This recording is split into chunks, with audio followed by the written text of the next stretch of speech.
Valence bond theory इसमें देता है कि बॉन्ड कैसे बनता है, कोवैलेंट बॉन्ड कैसे बनेगा, दो मॉलिक्यूल कैसे बनेगा।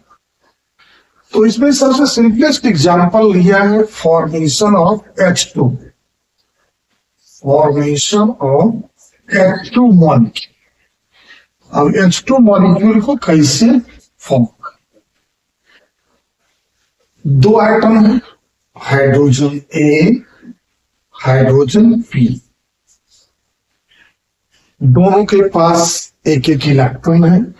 तो चलो ले लिया मैंने इसका एक न्यूक्लियस ले लिया, इसको ले लिया मैंने क्या, न्यूक्लियस ऑफ A, और इसका एक इलेक्ट्रॉन ले लिया मैंने, इलेक्ट्रॉन ऑफ A। ऐसे ही HB का ले लेते हैं, उसका न्यूक्लियस हो गया nucleus of B and electron ले लिया। कहता कि जब देयर आर फार डिफरेंस, जब ज्यादा दूरी पे है तो कोई भी अट्रैक्टिव या रिपल्सिव फोर्स काम नहीं करता है। जब वो नजदीक आना शुरू होता है, जैसे जैसे नजदीक आएगा वैसे वैसे उसमें अट्रैक्टिव और रिपल्सिव फोर्स इंटरैक्ट करेगा, ऑपरेट होगा। अब इसमें से देखते हैं इसका अब कौन कौन सा अट्रैक्टिव फोर्स होगा ये देखना पड़ेगा। तो अपने अपने इलेक्ट्रॉन को तो दोनों खींचता है, तो electron of E and nucleus of A के बीच में अट्रैक्टिव फोर्स होगा। ऐसे ही EB और NB के बीच में अट्रैक्टिव फोर्स होगा, electron of B and nucleus of B के बीच में अट्रैक्टिव फोर्स होगा। एक दूसरा अट्रैक्टिव फोर्स होगा कि दूसरे के इलेक्ट्रॉन को पहला न्यूक्लियस अट्रैक्ट करे।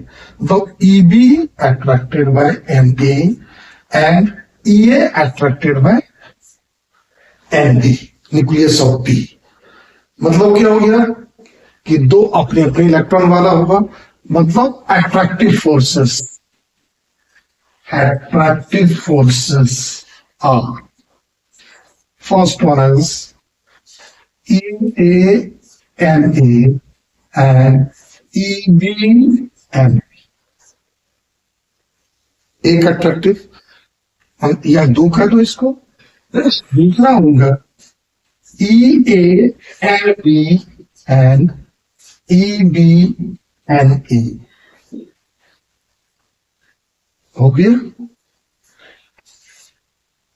चार फोर्स, चार अट्रैक्टिव फोर्स हो गया।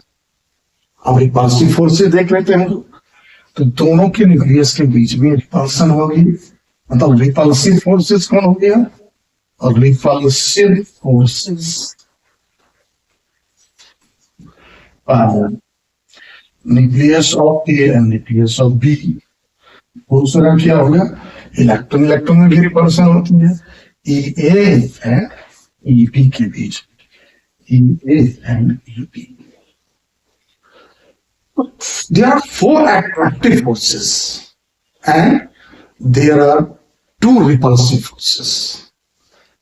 अगर अट्रैक्टिव फोर्स डोमिनेट करता है, ज्यादा होगा, तब तो बॉन्ड फॉर्मेशन होगी, और अगर रिपल्सिव फोर्स ज्यादा हो जाएगा तो रिपल्सिव होगी, तो बॉन्ड फॉर्मेशन नहीं होगा।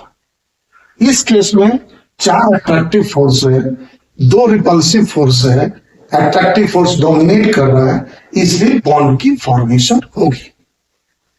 चलिए ठीक, अब इसके आगे चलते हैं, इसको रिप्रेजेंट कैसे करते हैं।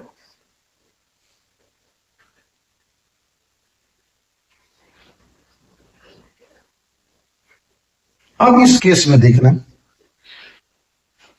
कि अगर इसको ग्राफिकली अगर रिप्रेजेंट करें तो क्या होगा। एनर्जी, इसको पोटेंशियल एनर्जी जीरो मानेगा, यहाँ पे जीरो पोटेंशियल एनर्जी, इसके ऊपर होगा पॉजिटिव एनर्जी, इसके नीचे क्या होगा नेगेटिव एनर्जी। जब ये दो बॉन्ड की फॉर्मेशन होगी तो दो मॉलिक्यूल पास आया है, ओवरलैप किया थोड़ा सा, तो नेगेटिव शो करेगा, यहां तक जाएगा, फिर बढ़ना शुरू करेगा, बढ़ते बढ़ते बढ़ते बढ़ते यहीं तक चला गया। मतलब जो लोएस्ट पॉइंट है वहां पे पोटेंशियल एनर्जी मिनिमम होगी, और जैसे जैसे फिर तुम इसको दूर करते चलो और दूर होगा, यहां आते आते बिल्कुल सेपरेट हो जाएगा। Main concept of valence bond theory is this, formation of H2, formation of H2 molecule,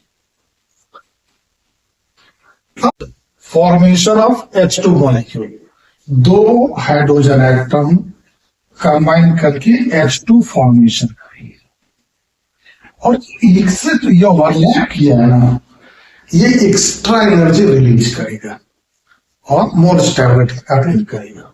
इसका मतलब क्या हो गया कि बॉन्ड फॉर्मेशन में हमेशा एनर्जी रिक्वायर्ड होगी, बॉन्ड फॉर्मेशन में रिलीज होगी सॉरी, और बॉन्ड ब्रेकिंग के लिए, तोड़ने के लिए आपको एनर्जी, सेम एनर्जी रिक्वायर्ड होगी।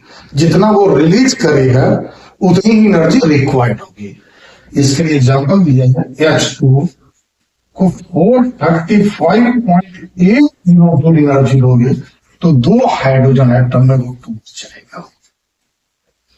मतलब ये जो इस फॉर्म में था, दो ये हाइड्रोजन एटम HAHB, अब सेम तो ये दोनों कंबाइन करेगा, जब H2 मॉलिक्यूल फॉर्म करेगा तो सेम एनर्जी रिक्वायर्ड होगी ब्रेक करने के लिए और फॉर्मेशन में एनर्जी रिलीज होगी।